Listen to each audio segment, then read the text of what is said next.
Paz, irmãos, passando aqui para deixar mais um devocional. Vamos dar sequência aqui no livro de Marcos, capítulo 2.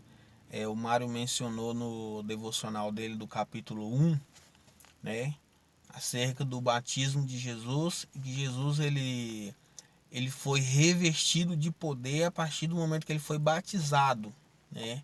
Então o ministério dele foi alavancado a partir desse momento, né? Então, a partir do batismo de Jesus, nós vemos uma série de curas, de milagre, de libertação, enfim. Aqui no capítulo 2, irmãos, no versículo 1 em diante, fala da cura de um paralítico, né? Jesus ele curou um paralítico, mas ele necessariamente ele não curou a enfermidade, mas ele declarou o perdão dos pecados daquele paralítico, né? Mas o que isso significa, sabe? É algo interessante, né? Aquele homem ele era um paralítico e Jesus então declara o perdão dos pecados, né?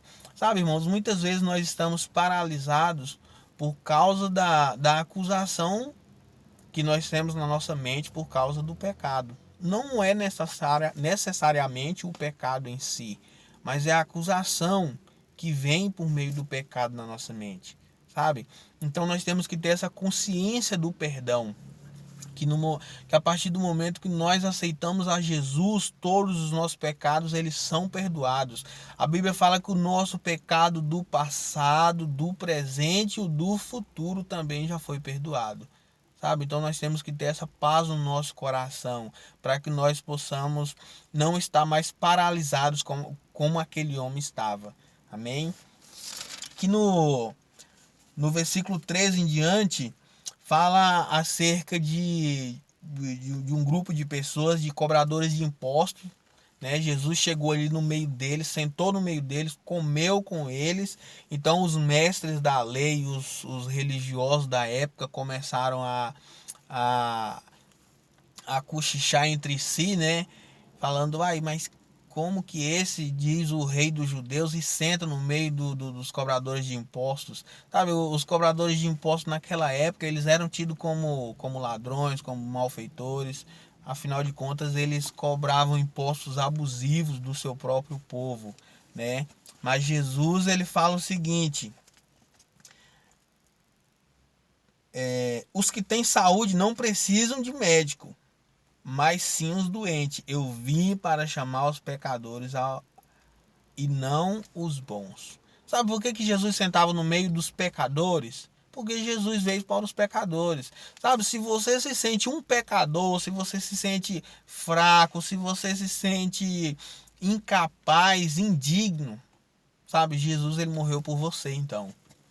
Sabe, aquela pessoa que acha que não peca, aquele certinho, sabe, Jesus não veio para esse. Jesus veio para o pecador.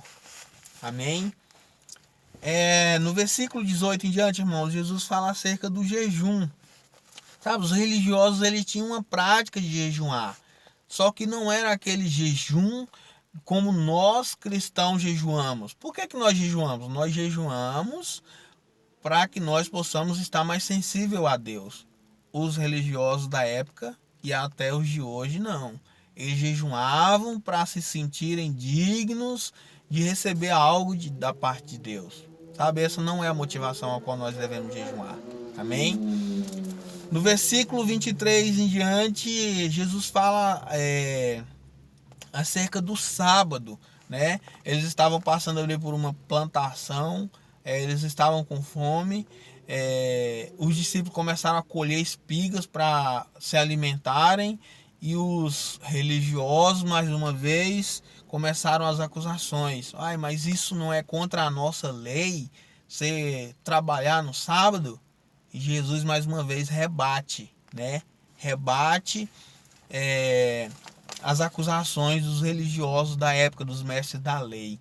Sabe, irmãos, Jesus ele veio para quebrar todas esses paradigmas, todas essas coisas que foram ensinadas, que foram criadas pelo homem.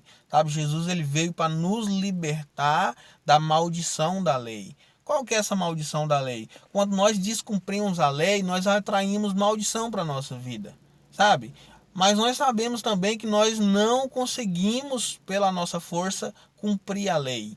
Mas por que que Deus deu a lei então? Deus deu a lei para realmente para isso, para mostrar para o homem que ele não é capaz de cumprir e que ele carece de alguém que possa cumprir no lugar dele. Jesus fez esse papel. Amém? Então eu quero deixar essa mensagem para você, que no momento que você se sentir fraco, que você se sentir indigno, que você se sentir pecador, sujo, sabe? Vá para os braços de Jesus, que lá você vai ter a sua vida alinhada. Amém? Então essa é a minha mensagem. Que o Senhor abençoe a sua semana, a sua vida e a sua família.